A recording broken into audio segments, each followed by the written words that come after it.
Broadcasting from Silicon Valley, California, this is Conversations with Jennylyn.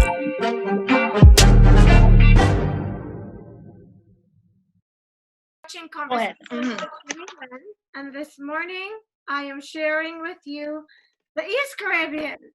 I have 3 teachers from the St. John's Catholic School in Antigua represented here, and they are going to share what is happening in Antigua this time during the COVID-19 crisis. Ladies, thank you for taking the time to share with me on my show. Welcome. Yeah, thank you. You're welcome. Yeah. So Shyka, you are the principal of this school, and the other 2— I am the acting principal, yes.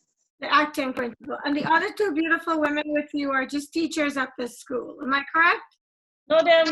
No, they're not. They're actually part of my administration team. Mrs. Edwards is the acting vice principal, and Mrs. Laville is our acting supervisor at our preschool. We actually have a preschool and primary school. Okay, well, thank you for correcting me. I'm just happy to have the 3 of you here. So the whole point behind me doing these series is the famous virus that's running the world and how it's affecting different countries and how people are being affected by it, because a lot of people are questioning what mainstream is reporting. And so I thought it would be a good idea to go directly to people who are living in the various countries, as many as I can, and hear from them directly, because then we're really getting the truth. And so I am very grateful that amidst all of the craziness, you were able to take the time to speak with me about this. Is your school on complete lockdown? The school is. Okay. We have a skeleton staff working to get the staff and the students ready to move on to online learning. But no educational system school in Antigua is open to face-to-face. We have all been working via remote classrooms over the last 4 weeks. So we're in our fourth week of not having our students on our compounds. So how many cases do you have currently in Antigua, and how many deaths of your country suffered because of the virus? Do you know? We have had 23 positive cases and 3 deaths in Antigua so far. That is great. I'm really blown away by how low the numbers are in that part of the world, and I'm happy about it. It's not a bad thing.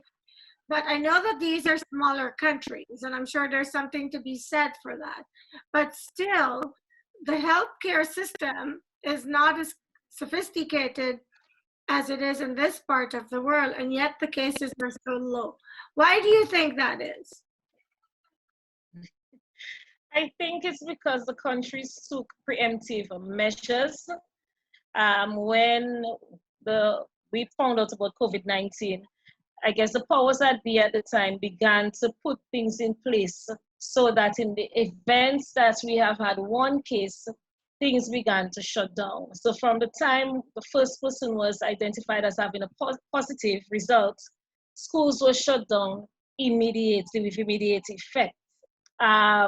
We began to have curfews, and once the cases increased, we had lockdown for 4 days, complete shutdown, and then there's a little relaxation of the lockdown, but we still function on a reduced day, and there are some businesses that cannot be opened up to now. It's just the essential services. Well, I have to ask you this question. I've been asking everybody that I interview this question because my belief is that we have had the BCG shot in that region when we were children. I remember that we had to take it, and you couldn't forget, because most people I know who've had it, it's left a scar. It's like, hey, don't forget you had me. Did you, or do you know if the people of Antigua were given the BCG shot or are given the BCG shot? I can't speak to that actually. I don't know. I am not originally from Antigua, so I will not speak to that. I am unaware. Mhm. Okay, okay, because I know in Guyana the numbers are low, and we were all given this shot as children. I continue to read up in my interviews, and each time I think I need to check to see if they're still giving it, because I believe if you've had the shot, it's helping. That's just my belief. I'm not a scientist. I've done no research. It's just that I just see the numbers in that part of the world very low. And so apart from being Okay. vigilant, I was wondering if that plays a part, but we'll have to wait for the scientists to confirm or deny that. So, Rhea, how is this I think affecting you? Well, it's not too bad. I should say I'm glad that I'm able to come to work, at least be able to see some of my workmates. Just not seeing my husband and my children and my mom. So at least you're able to see other people and we can get some work done, because of course our main concern are our students. We would like to get them up and running back, that they're seeing their teachers and they're able to be back in a learning environment. So we just want to create that and get that up and running so they're able to feel some sort of normalcy, because most of the children are stuck at home and they're dying to get back out. My children, I want to go to my teacher, Mommy. I don't want to do home classwork with you. You're too hard on me. I want to go back to my teacher. So children are missing, just as how I'm sure the parents are missing the teachers right now. Everything we're seeing on Facebook, they're dying to get their children out of the homes, back to school. So but it's not bad. I must say that I think we are dealing with it very well. Okay. And then Delia, how about you? Yes. It's a learning experience. We have never experienced something like that before. I mean, in the world over. So I would say it's something that we have to prepare ourselves to, something that might happen. Let's say, God forbid, further down, that we know, okay, this is what we're going to do, what will happen, actions we can take. For me, I miss my children. I miss the little ones. I really miss them. They miss me. I talk to them on a daily basis. I talk to parents. And the parents are to like, please, can I have the children out? And they said, no, I have to keep talking to them. And getting them like some sense of normalcy, even if we are not connected physically, but using whatever with the phones and anything, technology, and getting them ready for all of this, So we're hoping that in the near future, maybe a month or two, we can get back to some sense of normalcy and have the children and the parents at ease. That is my main concern, is to get the parents and children, mostly the parents, at ease. I'm confused. That's what we are doing right now. I'm confused. You guys are not going home? You don't get to go home to your families? We do get to go home to our families. Okay. We can only leave our homes beyond just after 6 a.m. We have to return to our homes by 12 a.m. What has happened is that we initially began sending worksheets home to our students, and we closed off term 2, and we are now preparing to go into term 3. We have had to transition into virtual teaching and our students into virtual learning. And because of that, we had taken the decision on a skeleton staff to be at work to ensure that we provide the type of training teachers need and to set up the platform we're using, Google Classroom. And that takes a little while to coordinate. And though we can do all of that aptly from home, to get the teachers trained, it is a lot easier in using social distancing, using our masks, because right now you're not seeing us with this because we've been spending a lot of time together. We're comfortable. But ideally, based on the country's code, we should be wearing masks when we're next to each other. And that is one of the stipulations the country has made. It is law. And so for us to be out of our homes, from the time we step out, we actually have to put on a surgical mask on our faces and function under those precepts in the country. And so we are actually getting teachers who are, some of them are actually here, some are videotaping their classes. Right now, they're audio taping the instructions to the students. And so we are working towards unleashing a platform next week where we are actually teaching our students remotely. So we're audio taping and videotaping the instruction to the students. We are supporting that with worksheets, textbook, their workbooks at home, and online resources. But one of the decisions we made at a school was that our teachers will teach. So we're not going to rely on what was pre-made. We can supplement with what is pre-made.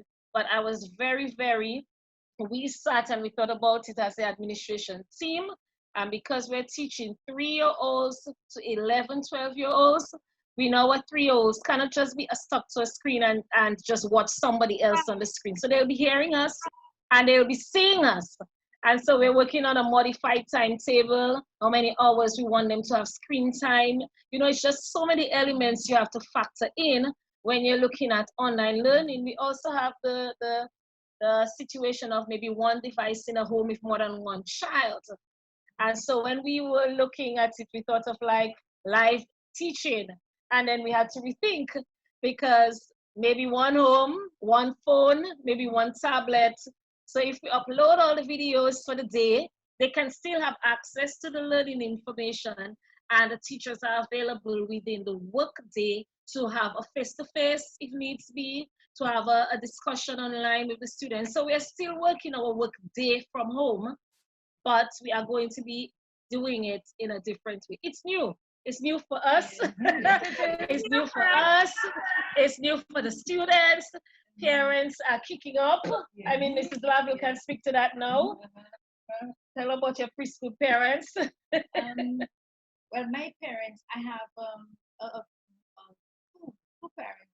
They have 3 children each, and I had to say, okay, let's do that. Use the phone for 2 because 2 is in the same class, twins. And then the one at the primary school can use the desktop. As same as the other one, I have a small one who's 3. And I was telling parents, okay, let that one use the desktop and let the 2 others use their tablet. And I was, trying to get them to get it to work. Well, at the preschool, we are using Google Hangouts, which means the teachers can see the children. The children can interact with their classmates. So it's kind of teaching, but not physical. So that is giving the parents a sense of comfort and, say, okay, that's what we're doing now. Yeah, so they're all on board. It's exciting. It's exciting for me as well, because I'm learning a lot of things that I never knew before. So it's exciting. It is. And I can't look forward. I am waiting to participate on Tuesday. Yeah. Well, see, out of bad has come some good. But could you imagine if this pandemic had hit us 12 years ago? We may not have been able to do what we're doing now, because I don't think we had the technology, did we? I'm actually impressed. I'm actually impressed in Antigua. You have such great, you have the tablets, number one. When I was growing up, people hardly had a television in their homes. So the fact that you can, right? Yeah. The fact that we have to actually. With that, we have to actually compliment the government of Antigua, to be very honest. With the previous administration, one of the key areas was the development of the use of technology in the classroom and technology at home. And they unleashed a program where they had issued tablets to high school students with internet connection. This current administration furthered that plan with going on to e-textbooks. So you have the government schools, high school students all have e-textbooks. And so the push has been for the last couple of years in Antigua, to be very honest, is that every home should have internet of some sort. And to be very honest, had they not done that, I think we would have been bouncing off the walls today. We would have been pulling our hair out, because we now can be confident that the majority of our students actually have access to internet. We still have to cater to some who do not. But because of how we have required our teachers to prepare the lesson, we can still go on their online classroom, download the teaching notes, download the activities, and print it for the students who are unable to access the videos and the audio lessons online.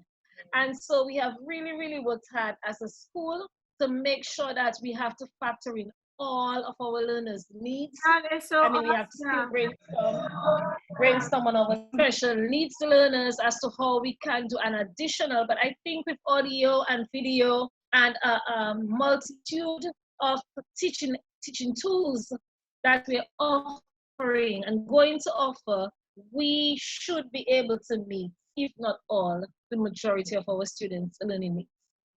That is so wonderful. It's so interesting. So many people are blaming God and saying, how could God let this happen to the world? But I see the opposite side. I see how God has protected, right? Because, I mean, Wi-Fi, I am from that region. The fact that you have Wi-Fi in some areas, and like in the mountainous areas where you have students living, the fact that they can still access the internet, to me, tells me there's so much development and growth. And I am so happy to hear that, because I was wondering how you could help the children while they were at home during the quarantine. So it's really amazing to hear this. Now, which part of Antigua are you located? Are you in the capital? We are in the capital. The school is in the capital of in St. John's, which is the capital of Antigua. Okay. So do you know if the outlying areas, if the school systems have similar amenities available to them? Do you know? They do. A lot of the government school teachers, what they've been doing, just as we did originally in creating worksheets and sending home, government school teacher actually created a website where she's actually on dancing for her children. So she created a lot of videos.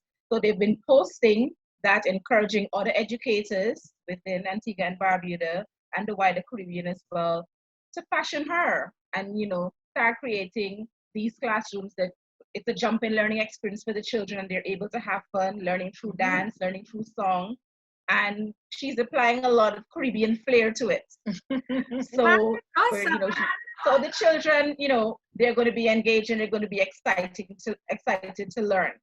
So that is where we're hoping, the Ministry of Education is hoping to get everybody onto that online platform that the teachers are able to venture out. I mean, it's uncharted waters for all of us, Yes, so yes. it is something that some teachers are very afraid. Some of them are not savvy with the computer, especially our older teachers.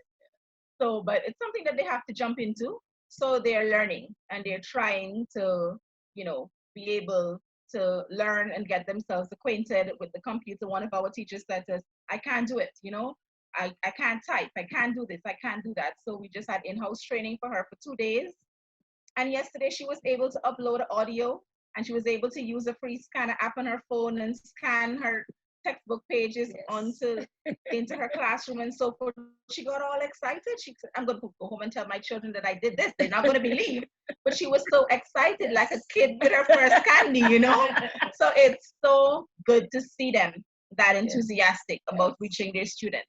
Yes, I know that older people are intimidated by the computer because, it's not, we are comfortable with it because we were forced to use it, most of us. Yes, that is true.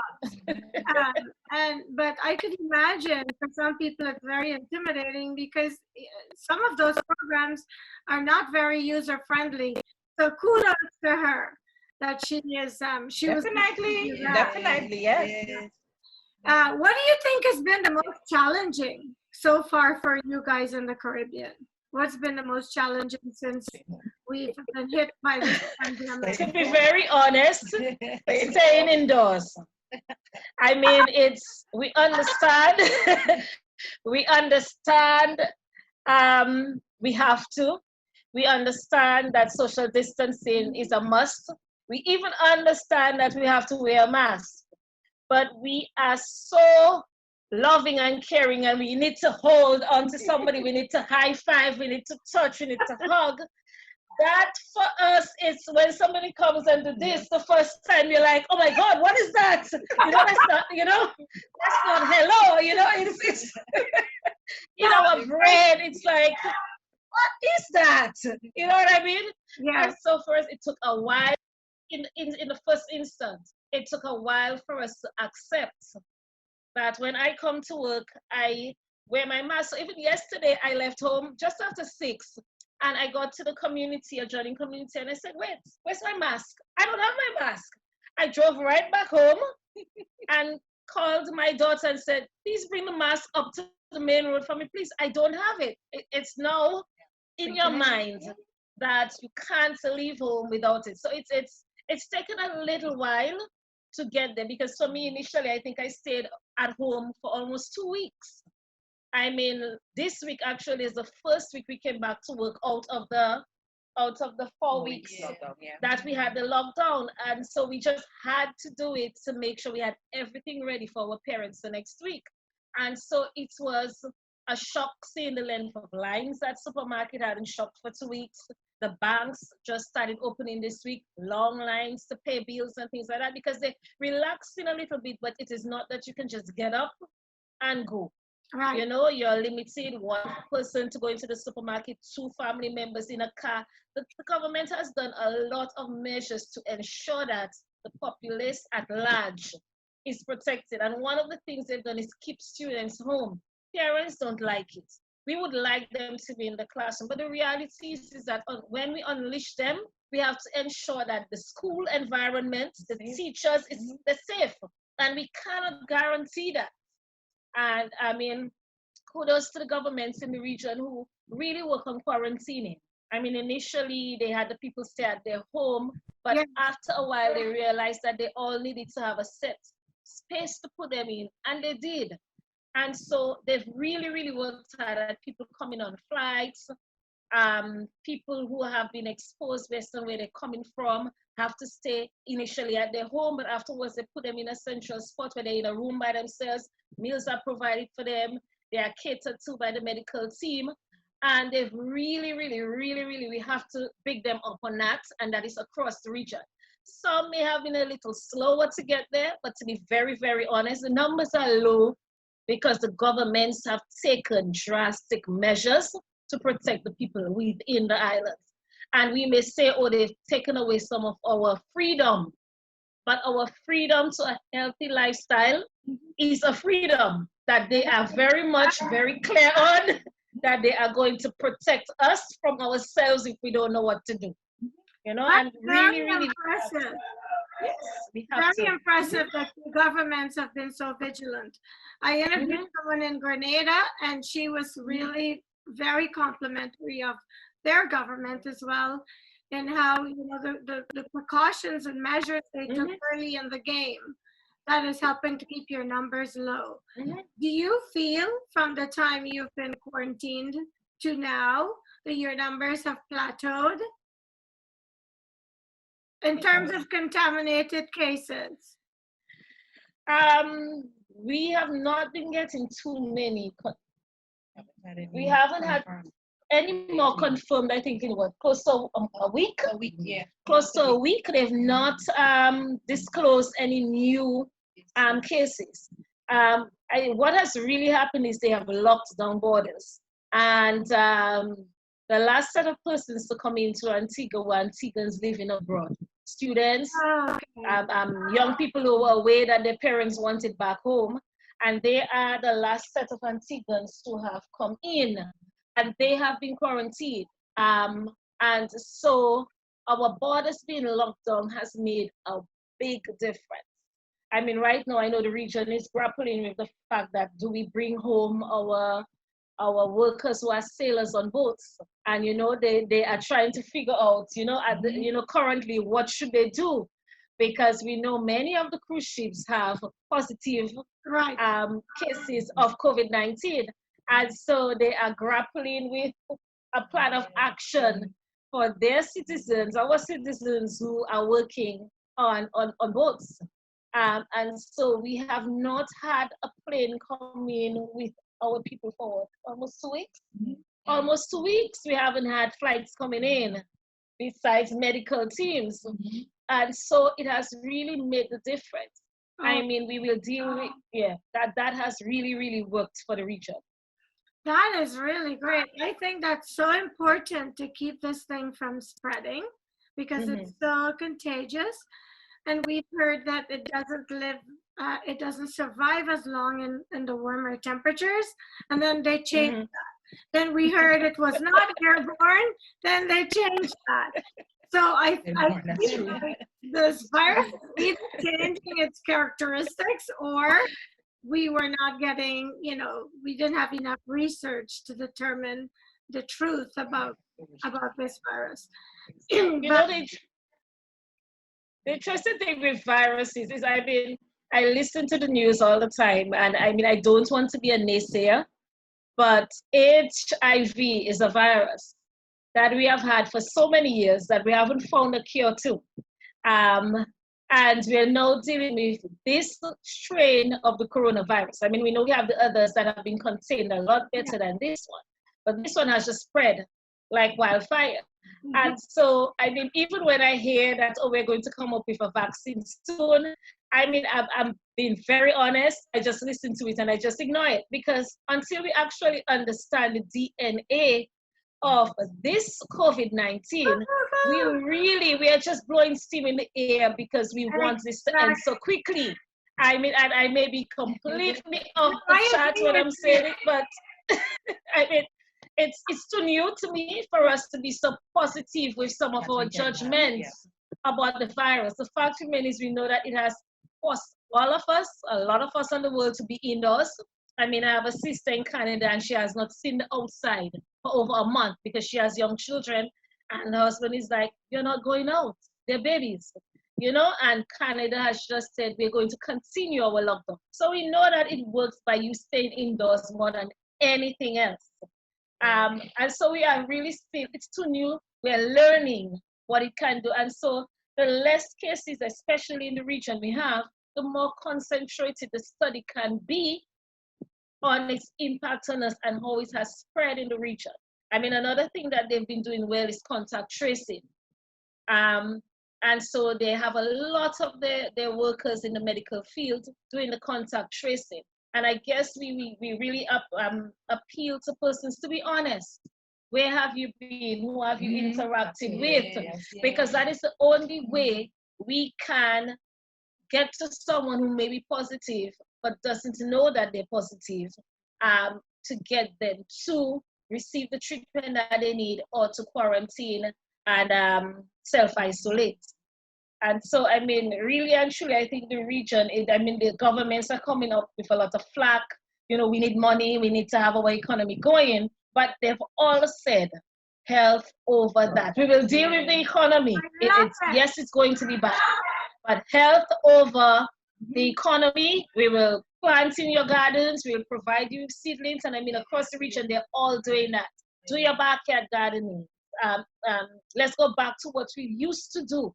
And let us see how, as a nation, they've told us to prepare to spend less, buy only what you need. But for us to be well as a nation and to become wealthy as a nation again, we need to be healthy as a nation. Exactly. I love it. I think they're really doing like all the right things. And as you were speaking, I was thinking, I agree with you 100% what you said about the virus. And also these viruses seem to mutate so quickly. My fear is by the time the vaccine comes out, this virus would have taken on new characteristics and be on a vengeance. That is so true. So, I think the bottom line is, more than depending on the virus, we have to be vigilant in every single way. And I know when you were talking about the hugging, that's going to be the hardest part for me. I'm a hugger. Yes. Maybe it's a Guyanese Caribbean thing, because I just hug everybody. Because we always want to embrace each other when you see. That's true. That's so true. when I see people not to hug them, when you go to the grocery store, I don't know about there, but people see you coming and they dodge, and it's wonderful effect. Because I'm not used. As soon as you attempt to sneeze or something, everybody like, you know? Yes, exactly. Right? So are you seeing people in the streets, or are your streets clear and people are being obedient? Well, and you see them only in grocery stores and stuff like that? Well, from daily, from about 7 in the morning until 12, you will see some activity. After that, everybody is indoors, or you're just seeing them sitting on their porches or, the verandas, etc. But in the AM hours in the morning, you will see activity. If people have to run to the bank, or they need to go to the grocery store, they need to go to the, to get bread, all sorts of things. I think sometimes some people are so much isolated at home. As soon as they break, they just want to get out and venture outside just to, be amongst people. A friend said to me, she was so happy. One of our teachers, she said she was so happy when she got a chance to come to school just to collect her textbooks because she was able to venture out of home, not just being confined in her four walls. Yes, and able to see somebody and say hello. And we take all those things, human contact, we take that for granted, huh? Mm-hmm. Yes. And now you're realizing how important it is to actually see someone and sit with them and have a conversation with them instead of just being on your phone, or on Facebook, or you're on Instagram, etc. So it's saying a lot for us, I think.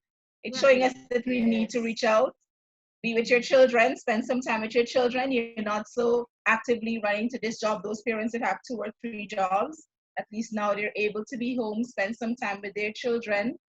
So, we encourage our parents, play some games, go outside, do things that we did, little hopscotch, Chinese skipping, throw some marbles, those sort of things, not just being on a device all the time. Yeah, well, that's what we used to do. We were forgetting you can do those things. So we're almost being forced back to them because they're probably necessary. They're probably needed. We probably need to revisit some of those things we did as children that were so much fun that children today don't even know because they're just always on devices. That is that's true. So we're running out of time. I just wish that when I'm doing these interviews, but I must ask you, are your hospitals equipped to handle your cases? Do you have test kits? Do you have masks? We have all the equipment that the medical team needs at this point. We do. The government has been working feverishly at preparing one main part of the old hospital to be the ICU unit. I believe by now, if it's not ready, it is almost ready as in tomorrow, the following day. They are also preparing a building just in case it becomes out of hand. And so they're preparing a facility where they can house 200 cases. And so they're working on 2 places, one the ICU unit. We have, I think, based on what they're saying, is it 35 or 25? Between 25 and 35, what's the machine? Ventilators. They're hoping to import enough to bring us up to 60. And so that is the plan. They're importing those. Test kits, I believe, are now on islands. Yeah. They just received training, the team just received training, virtual training. District, I believe, was it last week? Last week or district? I don't want to be, giving you misinformation. The team did their online training, and so they are able to test in Antigua currently. We used to send to the center, the Caribbean Center in Trinidad.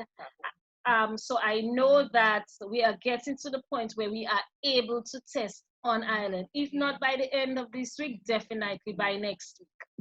So, gradually we're getting there. It is a gradual process. It's not automatic. And I mean, they have been working and it has been working well. Well, I am so happy. I'm very, very happy to hear that. Sounds like you guys are winning the war and not the virus. And that says a lot. But I have to ask you guys this. I would be remiss if I did not ask this question. Is there a toilet paper war going on there too? At the start. At the At the start. Yes. Not anymore. We're not dashing to get toilet paper anymore. It was that first weekend. Yes, the very first thing that came on, like everybody was like rushing to get everything. Once that's the first weekend, I guess when you have this behavior patterns that you just follow, the mob mentality. It happened on the televisions. You saw the Americans doing it. You saw it in Australia. You saw the British doing it. And so when that first positive case came, persons just dashed to the supermarket and picked up every cleaning supply and toilet paper they could find. But afterwards, once we were assured that the government, we have groceries. You have toilet paper. There's no need to hoard. Leave for somebody who doesn't have. The country ensures that the port remains open for groceries and supplies. And so you can find almost all you would have needed at the supermarket pre-COVID-19, present COVID-19, and I imagine post-COVID-19. Well, thank you guys so much. That was my alarm that just went off. I could keep doing this. You guys were great. Thank you. Bye-bye. Stay in touch. Thank you. Bye. Bye. That my show did not get you in trouble because you're not wearing your mask. You will make that disclaimer for us. Okay. Thank you so much, ladies. I really appreciate it. You're welcome. Thank you. We will be in touch. And thank you very much for watching. Take care. Bye-bye. Bye. Thank you so much for watching Conversations with Jennylyn, when a conversation is all you need to be inspired.